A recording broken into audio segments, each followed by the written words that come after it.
Thank you all so much for joining us today to welcome Mr. Gaurav Gogoi, three-time Member of Parliament from.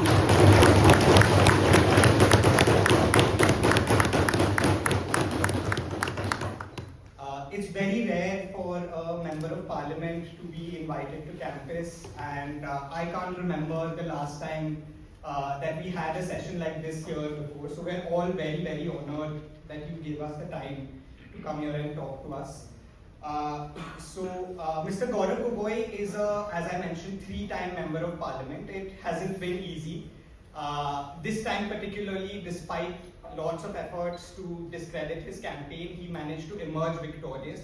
A real example of how management principles and management principles can basically help you even electorally and as a leader and politician. He's a rare breed of politician, someone that comes from legacy. Obviously, all of you know that his father has been CM of Assam many times, but he still managed to carve a space for himself as an extremely progressive politician and a champion of the people. So we're very, very happy to have you here today, sir. If you would come on stage, and everyone please.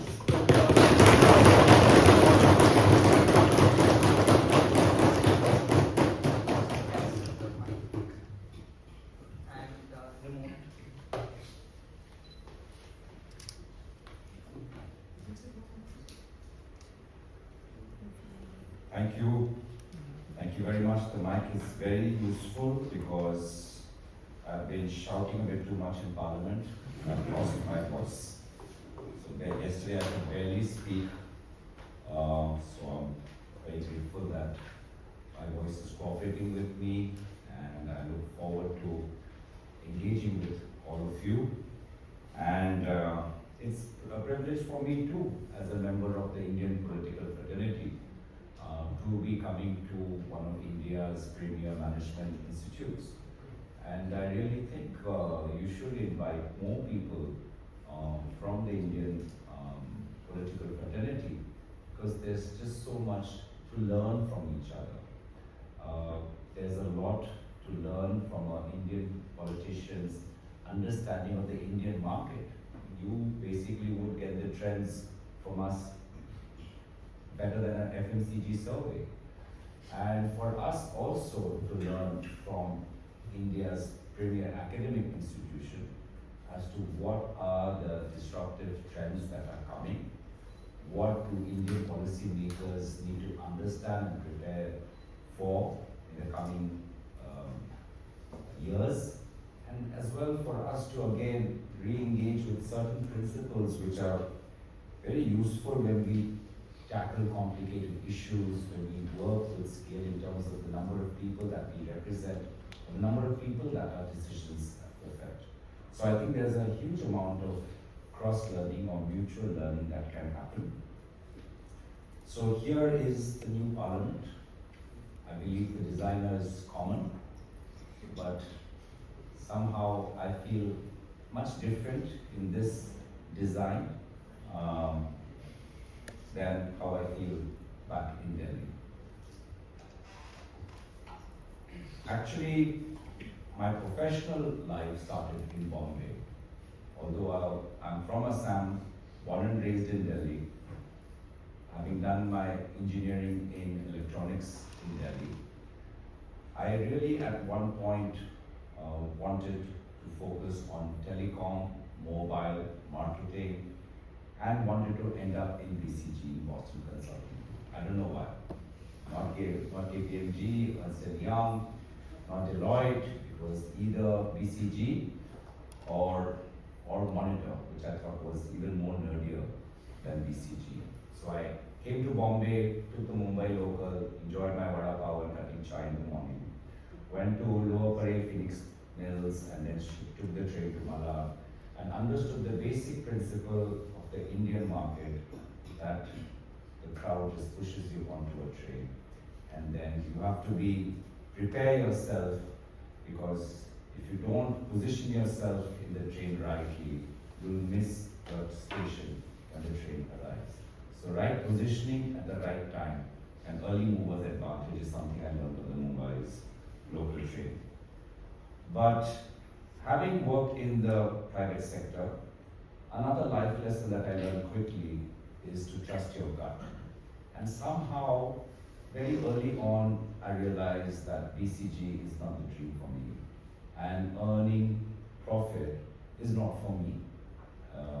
Not making a judgment call, but a gut call.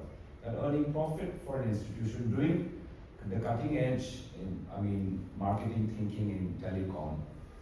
Basically, I was with the marketing division of Airtel.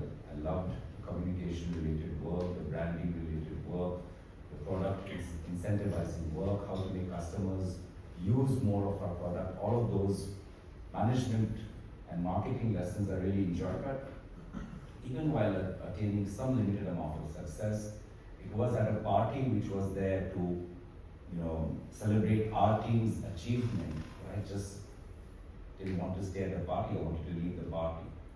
And I thought that at a young age of 24, 22, that's how I'm feeling, then I don't want to end up here for the next 20 years of my life. So, long story short, I realized through conversations, life and destiny, that my passion lies in public service. And thankfully I met someone from the non-profit sector who used to work with an NGO called Operation Smile. And that taught me that there are other avenues that do pay well. And for me, public impact or social impact is more important than private profit.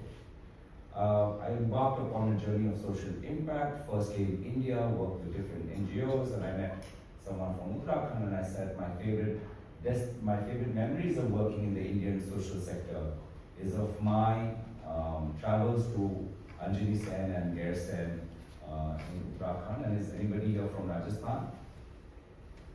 So my travels to Falodi in Baran district and Bilonia.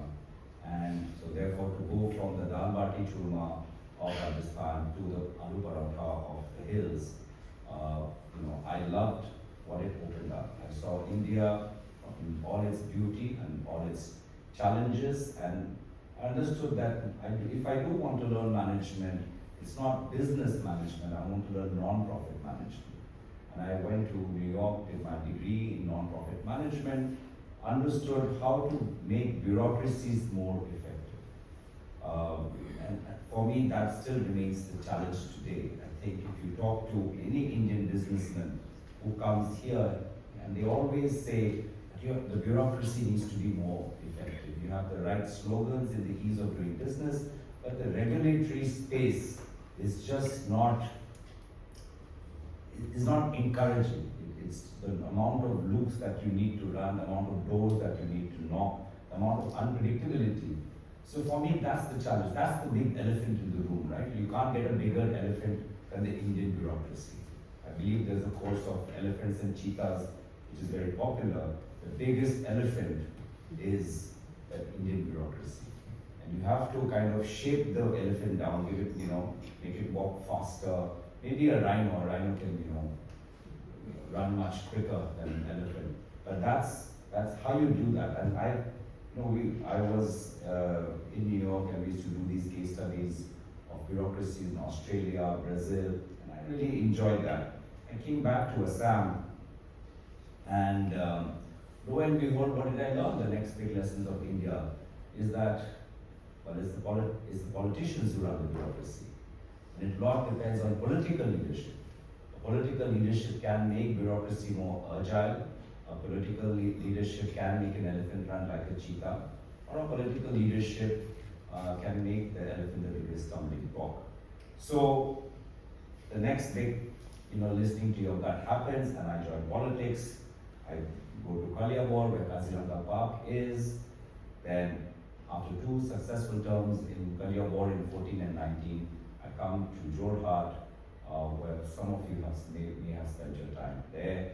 And those who haven't visited, I would highly recommend all of you to visit Assam. And if you're visiting Assam, why restrict yourself to one state in the northeast? Go and visit Meghalaya as well. So here's a plug for northeast tourism. So I believe some of you might have got a note what an average day looks like in Parliament, or average day of a politician looks like. And I think for me, that's the beauty of life, that there's no day which is average. I might actually start my day in Jorhat, meeting with people from the constituency, who are all asking me about their local issues in their municipality or their villages. I might take the 2 p.m. flight to Delhi, spend 2-hour layover in Kolkata because somehow Udan scheme doesn't seem to matter for Jorhat. I have to spend 2 hours in Kolkata and then take a 6 o'clock flight, reach Delhi by 8 o'clock, prepare for the bills that are listed, which might relate to subjects all across the spectrum, right from industrial boilers to security or digital privacy. And I have to outline not my position only, but my party's positions, not my individual view, but my party's view as I'm the party's deputy leader in the Lok Sabha. And at 10 o'clock, I have to have a dinner with the Norwegian ambassador and talk about India-Norway bilateral trade and talk about their position on Russia and their position on the Middle East and what more can we do, besides hoping that she will give to me some salmon during Christmas. So I've sent, what a day looks like. I don't know if some of you have read, but here is when I would just like to take a break and see if you have any questions or any thoughts on, what do you think so far are the complexities of a day, or what are necessary skills that a good Indian parliamentarian or a good Indian politician needs to have? Does anybody have a view or an observation to make at this stage?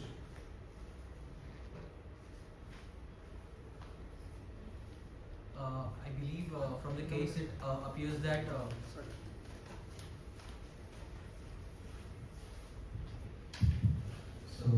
I believe from the case it appears that the communication is one of the most important aspect, because you are communicating to various categories of people.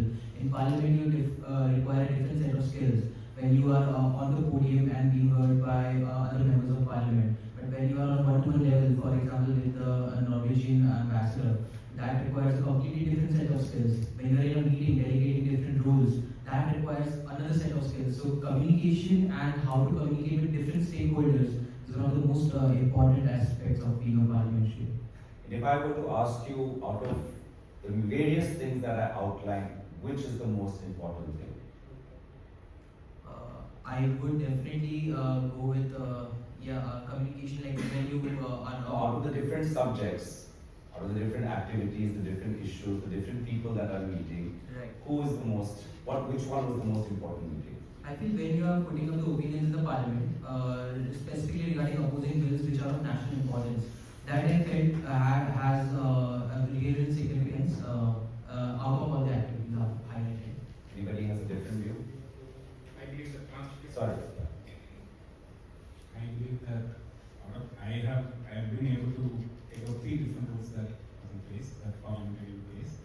That one is a representative of the constituency that they have become, and the second one is the position the responsibility that the person has, that MP has, in terms of the party, the obligations and responsibility.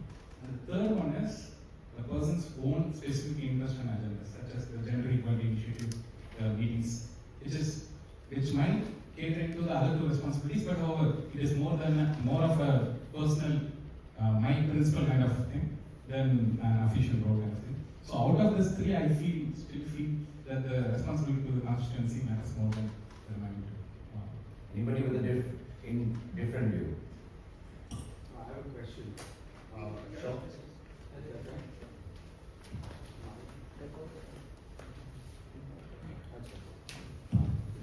So when you gave those trade-offs, I felt like the point that we're looking at was more the personal side of things. Like the way those choices are affecting you, not particularly the impact it was having on, say, the parliament or the constituency. I was wondering why you phrased the case in that way.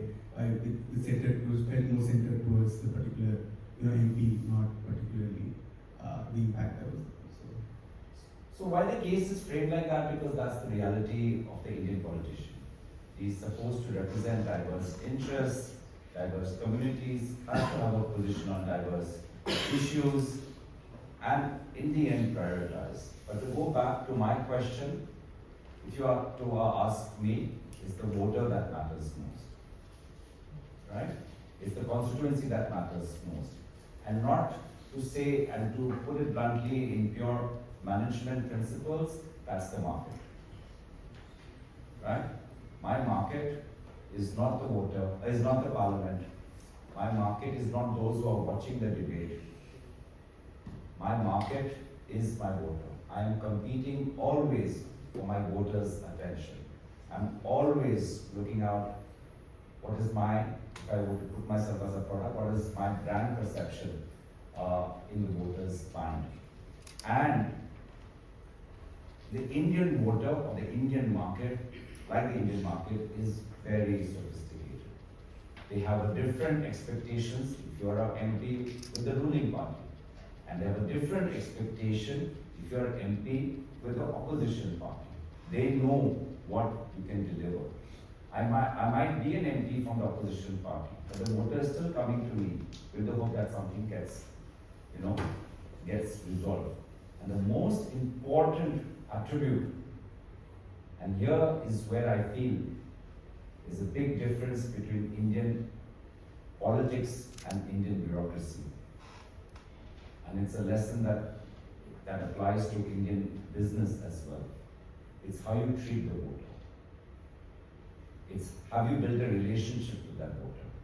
Have you understood and heard her concerns? It's not about, I might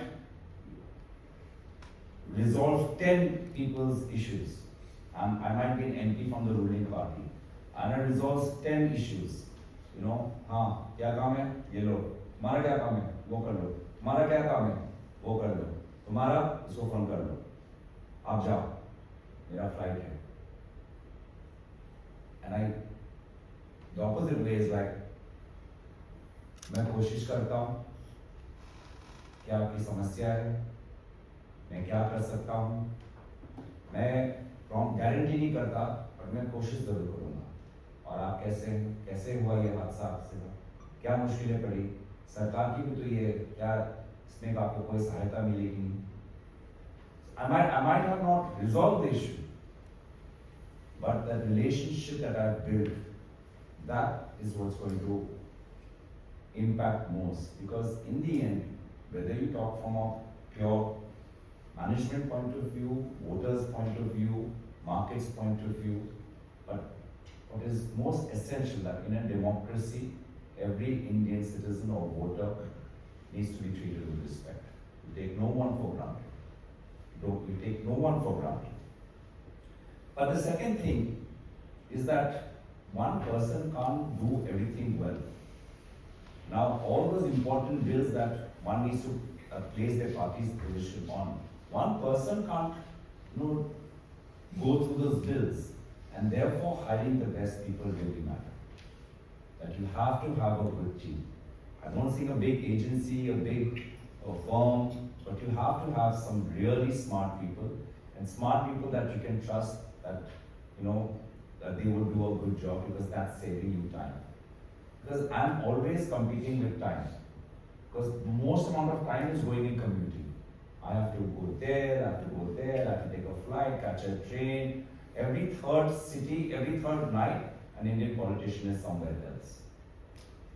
It's just traveling because our constituencies are so huge. So that's how, we compete, we look at different priorities. We look at A, voter, B, we look at time, 3, we look at what my people are telling me. But communication is important. I won't say communication is not important. Communication is very important, but always you're communicating your strengths. You have to always communicate your strengths, and your strength in politics can be your party's ideology. It can be the decisions taken by the government. It can be your leadership with the way they are motivating. You always have to communicate and communicate and communicate and reinforce your party's position and party's brand. Thank you. Any questions? I saw a few raised hand. I think you raised a hand. Yes. So, why is I will ask. yeah. Okay. So hi, when you were mentioning about the kind of roles that is expected out of an MP, for example, from the Norwegian ambassador thing to Digital Protection Act. So the same kind of thing is not expected out of a cabinet minister because every minister has a segregated job to do. So why don't we have something like a shadow cabinet in the opposition where these kind of responsibilities might be structured and will always be more efficient than a single person running from to end businesses. Tell me something, where did you hear this word shadow cabinet? From where we have borrowed our politics from the British Parliament. Okay. So, does the American have a shadow cabinet? So, why are we naturally assuming that that's what the Indian Parliament needs? So, before, again, if you have, is what we say in engineering, before you find a solution, find the problem. The problem is not that we don't have a shadow cabinet, right? You have to understand what is stopping from Indian Parliament being more effective, right? And then once you identify the right cause or you do your root cause analysis, then you go for the solution. I think we should be very careful of doing, not that I have a problem with shadow cabinet. I think shadow cabinet is good, Prime Minister question hours is good, more powerful committees are good, everything is great. But I have to, apply the right solution to the right problem, because otherwise I'm not addressing my structural flaws.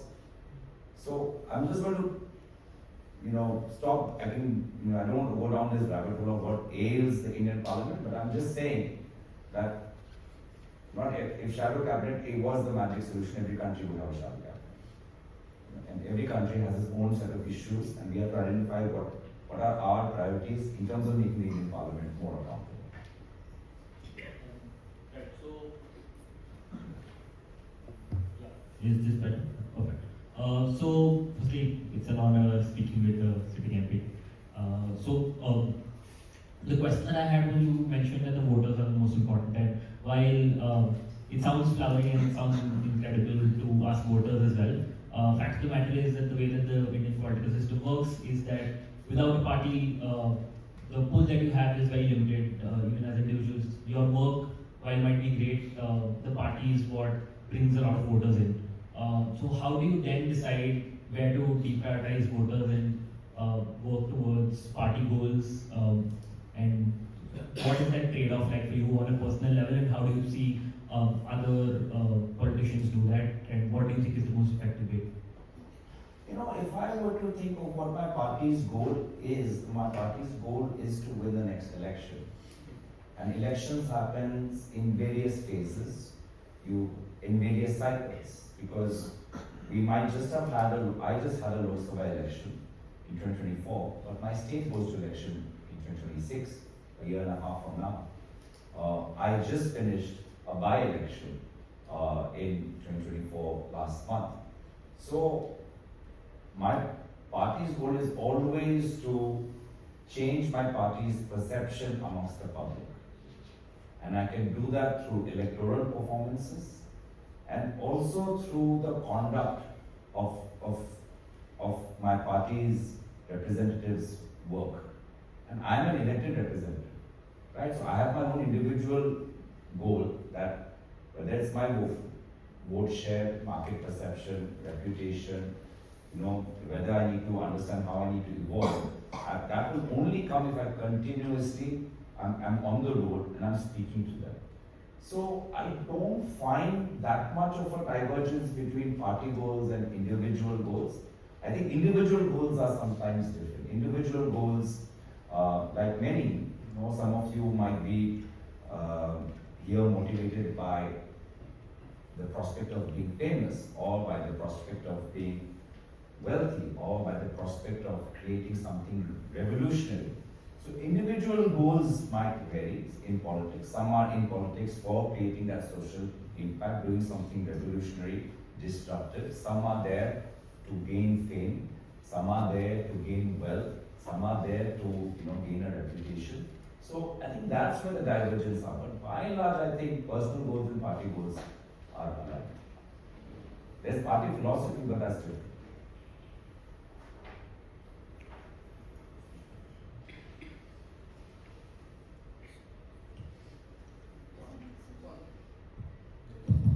Good evening, sir. So you rightly said there is a difference between community and politician, how they deal with voters. So according to you, what may be the underlying reason for these differences and how we can minimize these differences? So, minimize करने की जरूरत नहीं. Again, look, why go for copy paste? It's very two different cultures. Because for the bureaucrat, उसको election थोड़ा लड़ना है. He's on a track, and वो उसको आगे जाना है. And his success is not measured by whether he's kind, gentle, whether he understands कि वोटर के कितने बच्चे हैं, घर में कितने गाय हैं. He will be measured by the files he does, the decisions, how effectively he implements the government schemes, state government schemes. So his measurement is different. His performance indicators are different. His performance indicators are not by the constituency. His performance indicators are his politicians, his political bosses. The more he builds a good rapport with his political bosses, he is able to communicate his strengths, his achievements, the higher he will go. He will become a chief secretary or a DGP, right? So that is one. For us, it's the voter. For them, it's their political masters. The second is that they operate through a code of rules and guidelines and procedures. Everything has to be by the book, by the rule. Rule book ye kehta hai, ye hai, ye hai. So they have to just enforce it. And the better a job they do at enforcing, they are safe. For us, politicians, there's just no book. There's no code. You're sometimes making along the way. A flood aa gaya, crisis aa gaya, disaster management. Kya kare? Kahan zarurat hai? You have to get that feedback. Okay, here are these amount of materials that we have to prevent a road from collapsing and being to vanish in the river. We have to get that feedback and then tell the bureaucracy कि वहाँ जाके आप काम करो. नया suddenly law आ गया, Article 370. कहाँ से आया? कौन? मतलब when the article, we had no preparation. You have to understand what is the law. You have to go make a position on data protection. What is data protection? Privacy क्या है? Kutaswamy judgment क्या है? Privacy कब से fundamental right आ गया है? So for us, there's a lot of unpredictability.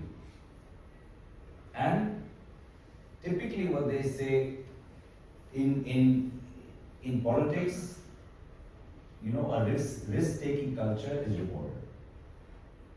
And sometimes that's just not the same. In politics, if you have the ability to be disruptive, transformative, ability to take risks, that's important. And I'll just come to that through this particular section on turning points, on where I thought there was a big risk, and what did those moments teach me. So the first moment that comes to my mind when there was a big turning point in my recent years was when I had to lead the entire India alliance as we are voting on a motion of no confidence against the government of India. And it was brought about due to conflict in Manipur, and it is a major gladiatorial atmosphere inside Parliament. And I was told initially that you are going to be the person from Congress who will speak.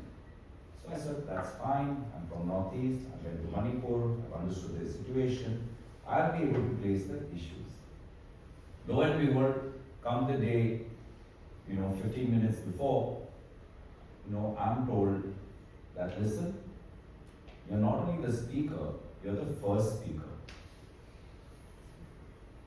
And you're not just speaking for the party, with the entire India Alliance, the entire opposition, you're going to be speaking.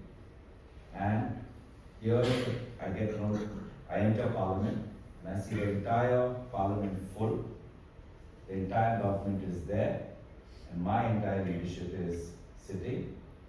And obviously there's a big gulp that I take in my throat because I was not, this particular moment I was not ready for. I was prepared for my talking points, but the moment I was not prepared for the spectacle I was not prepared for. And sometimes it's very good, when you visualize. So then you are able to, go through any conflict or a challenging time. When you're thrown into the deep waters, you really, you either swim or sink. And that could have been a moment where I just sank, could have just fallen, and my speech would have gone to tatters, I could have lost my throat, or could have just, my performance could have been very shaky. And what I learned about in that moment as I began my speech and as I continued talking is what certain people who have a creative instinct is called the state of flow. Has anybody heard of that? State of flow, you're in flow, you're flowing. How would you describe it? Let me hear a different voice. I'll come to you. So when you get so much into a work that you're doing, that itself becomes like a reward. You just do it for the sake of it, not for the outcomes. Okay. Okay. So keep that mic there. Let that mic be there, let this mic be here, and then maybe here. So I think the best way I can capture it is I'm present at that moment because everything else, the noise, everything cancels out there. You are present. So, both are complementary. So you're just focusing on doing and nothing, you're not getting distracted by the moment or by the, by anything. You're not distracted by anything external. And I think that's very necessary because whenever you are working in a high pressure situation, there will be a time, when the gut would even tell you that tumse nahi ho payega, right? And you just, at that moment, have to just push through, go with what you know, and then as you go, forget everything else, you just focus on your effort, focus on your output, and then you'll reach a stage where everything is just flowing. It's natural. You're not thinking, ye kya bolna hai, acha ye sequence mein pehle ye likhna hai, wo likhna hai, ye karna hai. You forget about it. Ek structure tha, kuch prepared script tha, you forget everything. You just are in the moment, you're creating, you're living, and I think that's very important, especially in crisis situation when you have to take big decisions. If you're taking a big decision with a lot of anxiety, I don't think you're going to take the best decision. You're not going to perform. You have a big presentation to make. You're working for McKinsey and you just have 3 hours to make a presentation. If you think about, oh shit, I'm going to lose the contract, then obviously it's going to be a very poor performance. But if you just believe in yourself, go through it, I'm sure the end, you might think that your performance was not good, but the feedback will be, you did very well, you got us that contract. So especially those who are going into consulting. How many raise your hand? Yeah, so with lack of sleep, the things just thrown at you, remember this, there will be times when you doubt yourself, but you just go forward. The second was, what we're facing in Delhi right now, which is air pollution. And back in 2016, my first child was born, and I've grown up in Delhi, so I've seen how air pollution has become a bigger and bigger and a bigger problem. And the first thing that that came to my mind, that is just not good enough to say, "Arey sarkar kyun nahi kar rahi? Ya wo karna chahiye, ye karna chahiye, wo karna chahiye." I think, and that's why I said, listen, if I have an issue with something, if I don't like something, whatever I can do, I'm going to do something about it. And therefore, I got a few parliamentarians together. I said, listen, let's do something on this issue. Let's create more awareness amongst our MPs, because many MPs feel like it was small है, दिल्ली में तो होते ही रहता है, कुछ नहीं होता. So they don't understand the health impacts, they don't understand the environmental impacts, they don't know what to do, they don't understand how it's linked to vehicular pollution, construction dust. The first thing we, as we went forward with just a group of 5 MPs, it soon became almost like a startup, and in 4 years that 5 MPs became 70 to 80 MPs. All in their respective states, in their respective districts. They are all talking about air pollution, they're all working with their local municipalities, talking about how to manage waste better. They are talking to farmers and to local industrial units to say that the waste, agricultural waste, can that be put into certain industries as raw material, and can we create a cyclical economy there? And putting pressure on the district administration to say that these are the laws, why aren't you enforcing them? So, that's something that was very, very important for me, is that it's just not good enough to blame. And I remember a spiritual, like a retreat that we did. And there was a nice man who was tall and lean and lanky, and he also used to, play with these words to kind of make his point much more clearer. And he said, Gaurav, what is blame? How do you spell blame? So he's like, you take B and then lame. So to blame is to be lame. So that was a funny daddy joke, but funny joke, right? It was like uncle joke, but it really, taught me a lot, because I just lost the recent by-election. I said I had an election a month and a half ago, and I lost that. So here comes, with me, with my victory in 2024 from Jorhat with a margin of 1.5 lakh. I'm riding on a high. Then here I come into a new uncharted by-election, and then we end up losing by 9,000. And the first thing that I did was that I am not going to have any of my workers who worked so hard take any share for this loss. They worked hard. I led the campaign. If it was successful, it would be their success. But if it was a failure, I'm not going to blame anyone. And immediately I publicly share that I take the responsibility. And I think that's something very important, because you have these conflicts in your workplace situation, and you try to pass off the buck and say, "Stay for it, stay for it, stay for it." You're also part of the problem. So take onus for your share of the issue and be responsible. So therefore, what are learnings that I've taken from my in Parliament that we have is that there are major. I find that there are major challenges in today's world. There's an economic challenge. I think we are in this era where big corporations are not trusted by many. There are antitrust lawsuits being filed against Google in the EU. EU is looking towards America to break down the monopoly of Apple.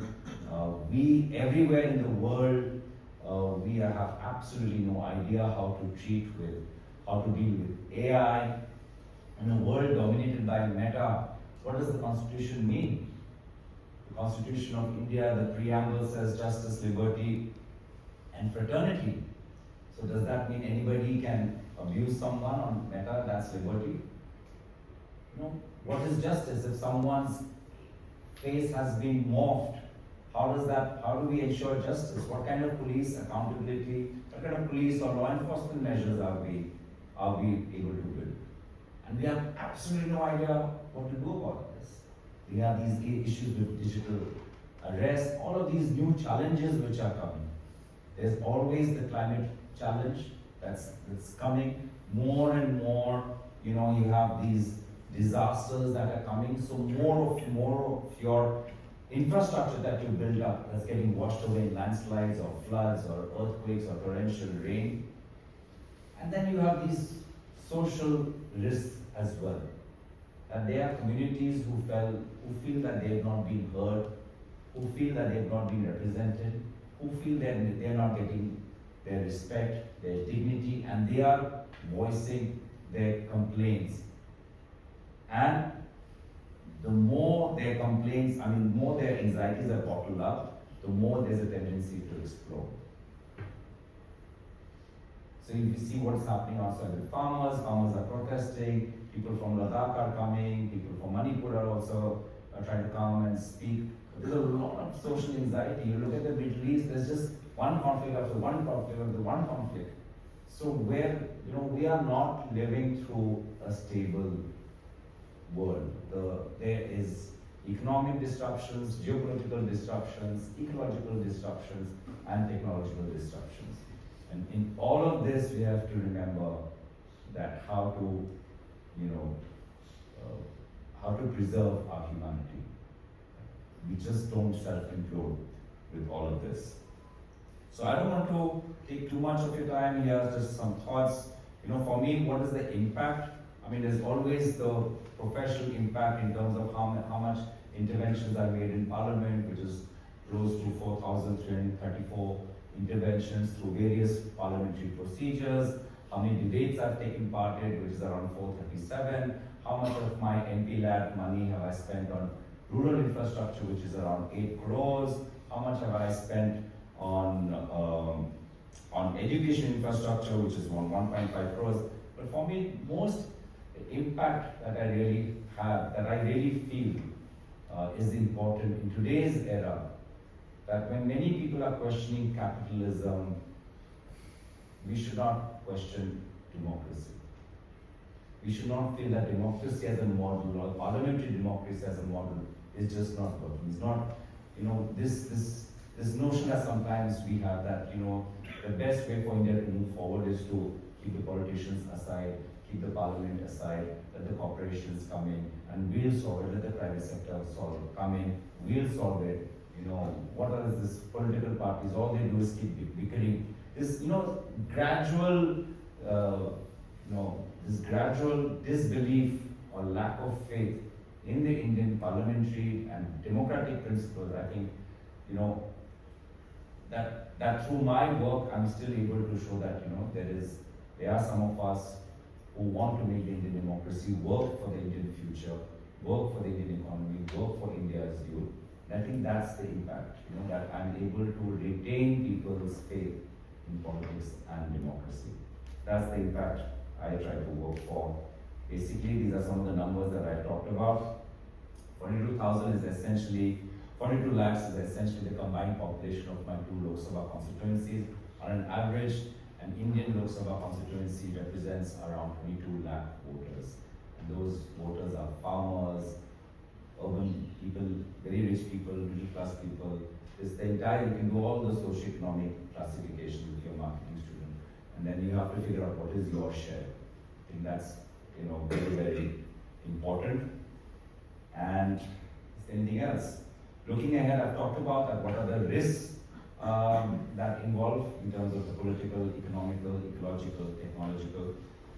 And what we do need to optimize is our parliament, our bureaucracy, and what we do need to ideate upon is that in a digital world, what does the Indian Constitution mean? And in a digital world, what does democracy mean?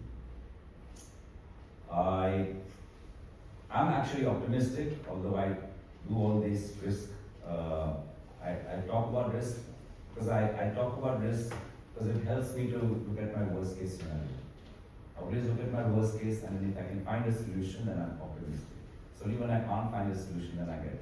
So I always look at the worst, and then I see if I can have if I have a contingency plan to address my worst case scenario, then I'm optimistic. I do predict that Indian institutions, whether academic, regulatory, will become much more vibrant, and I do predict that we will have this, the digital space will allow us, if we do prioritize, will allow us to reinvent democracy in a way that is much more equitable, where everybody has a voice, whether you're from Patna, whether you're from Andaman Nicobar, whether you're from Lakshadweep, whether you're a woman, transgender, whether you're rich, poor, whether you're a first generation entrepreneur or a third generation family business, this democratization that is happening also will end up being better for us. Thank you very much.